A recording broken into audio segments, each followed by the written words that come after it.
పోసి పెడదాము. Half an hour అయిపోయింది. సో కొంచెం నానినాయి అనమాట. అంటే మెంతులు నానడానికి మాత్రమే నేను హాఫ్ అన్ అవర్ అనేది పక్కకు పెట్టాను అనమాట. ఎందుకంటే కొంచెం అవి మెంతులు హార్డ్గా ఉంటాయి కదా, నానితే మనకు తొందరగా దాని నుంచి బెనిఫిట్స్ బయటకు వస్తాయి అనేసి ఒక హాఫ్ అన్ అవర్ అయితే వెయిట్ చేశాను.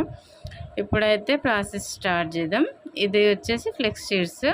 మనకి హార్ట్ అటాక్ పేషెంట్స్, కొవ్వు ఎక్కువ ఉంది అనే వాళ్ళకి ఇది చాలా యూస్ఫుల్ అవుతుందండి. పెంకు మీద జస్ట్ ఇలా ఏంపేసి డైలీ మార్నింగ్ ఓ స్పూను, నైట్ ఓ స్పూన్ తిన్నా కూడా మన బాడీలో ఉన్న ఫ్యాట్ అనేది తగ్గిపోతుంది. ప్లస్ ఇది మనకి హెయిర్కి గ్రోత్కి కూడా పనికొస్తుంది. ప్లస్ ఈ జెల్ అనేది ఓన్లీ ఫ్లెక్స్ సీడ్ జెల్ అనేది మనం మరిగించి ఫేస్కి కూడా పెట్టుకోవచ్చు. ఆరిపోయాక చాలా చాలా బెనిఫిట్స్ ఉంటాయి. దాన్ని ఒకసారి